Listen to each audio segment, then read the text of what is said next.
Good afternoon, Facebook, YouTube, Twitter, and Google+.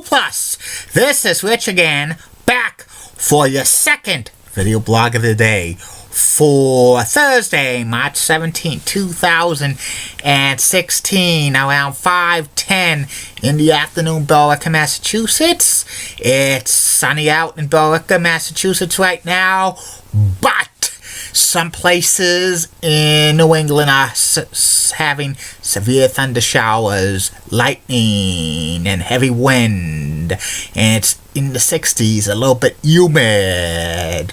And it's going to go down tonight, the temperatures. And Sunday night, Monday morning could be a serious nor'easter. Don't pay attention to the numbers of heavy snowfall. What the television says, that's a preliminary estimate.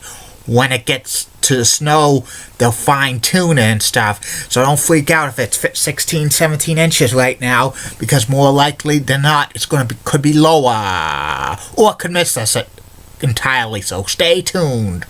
Some news to report: the Boston Red Sox beat the Baltimore Orioles by the score of 9-5 in preseason baseball. Professional wrestler Sting, who's being inducted into the WWE Hall of Fame, announces his retirement from wrestling after 30 years because of a neck injury. Sting had a great career, but it's time for him to retire because he's in his mid-50s.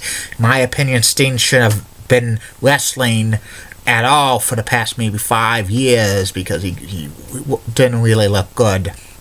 And MSNBC has announced that they tried to contact Keith Olbermann about returning to the network for his Countdown show, but Keith Olbermann rejected MSNBC's contract offer. This happened a couple months ago. And that's about it on the news.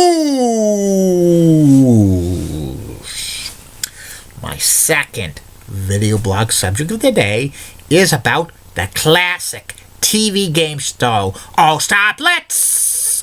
All-Star Blitz was a game show that used Hollywood squares and battle stars into the elements of it, and it was to solve phrases, and they had celebrities play it.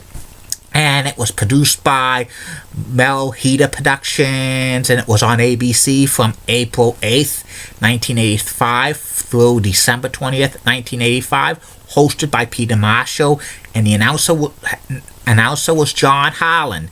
The object of the game for All-Star Blitz, it was a champion facing off against a challenger, and they had 4 celebrities playing All-Star Blitz, and they had 6 squares of the phrase, which could be at least a 2-word phrase or more, and each celebrity had lines so it could connect it. And usually the game was played like this. Peter would read a question to the celebrities. It was like a agree or disagree or multiple choice. And usually many of the celebrities would kind of use bluffs, like in Hollywood Squares and Battle Stars. And then they would say the right answer. And they had to agree or disagree. If they got it right, they continue to control the board. If not, it went to the contestants. And, at any time, they could solve the puzzle. But if they won, they would lose control. The game ended when somebody solved the puzzle. Or if they got all 6 squares that revealed the answer with the phrase. It took 2 games to win All-Star Blitz. It's a 2 out of 3, and then they would go to the bonus round, which was the Blitz Bonanza, and the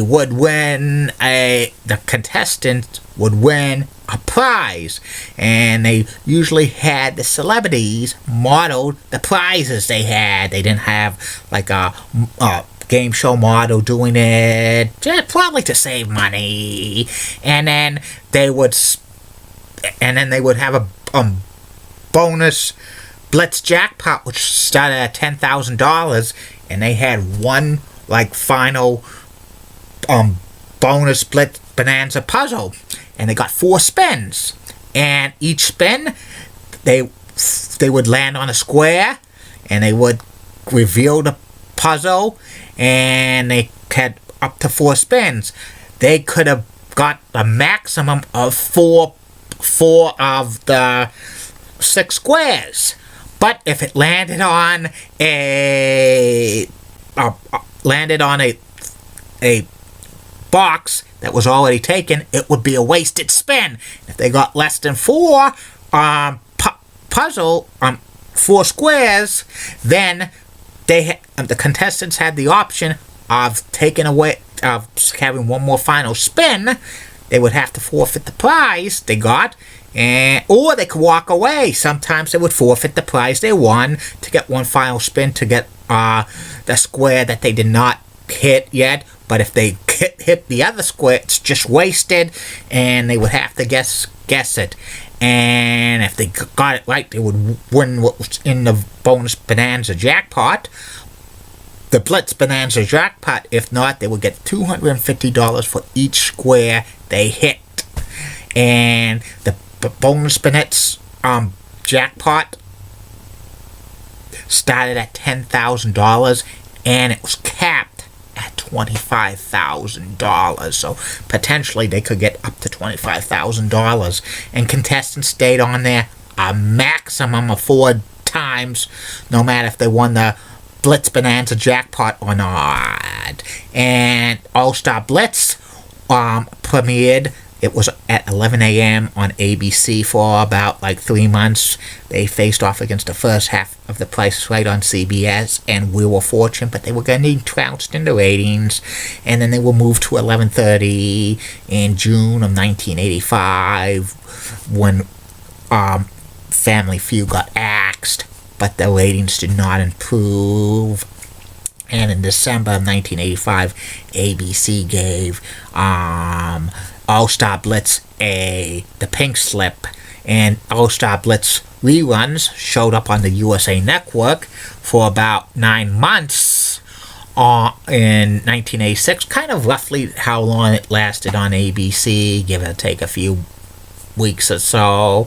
I thought All-Star Blitz was, a fun game show with the mixing the elements of Hollywood Squares and Battle Stars, and kind of it was like guessing phrases, so they used some elements of Wheel of Fortune in it with phrases, but it was doomed for not to be a successful show because it was facing off against the Price is Right and Wheel of Fortune, and that just doomed it for success. If they put it on an earlier time slot, they might have had a chance to succeed. But those things happen, and Peter Marshall looked like he enjoyed hosting All-Star Blitz, and the celebrities were, pretty funny there. It was you would have the same celebrities appearing usually on game shows like Betty White, and they had Charles Nelson Riley and Abby Dalton and Nipsey Russell and all the others who would appear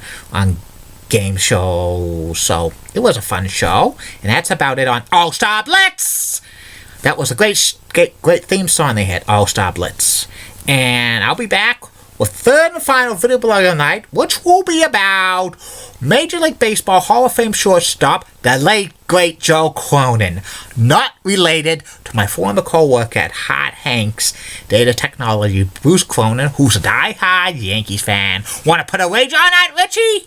Keep calm, everybody! I'm a Julie Butter guy! Molly Rose Bluff, WCCO, Roxanne has nice legs. Elizabeth Hart, so stunning, she's got nice legs as well. Barbara Gibbs of ABC 11 has that sweet southern accent. Heidi Lee Pratt has the nicest legs in the world and a great smile, and she loves to wink a lot. And in the words of Bob Redding, former executive director of the Boys and Girls Club of Great America, go find something to do. Don't forget Facebook, YouTube, Twitter, and Google Plus. Questions, comments, concerns, shout-outs, plugs. Private message me 5 more days into the next Ask Rich video blog. So please send in those questions. They'll be answered.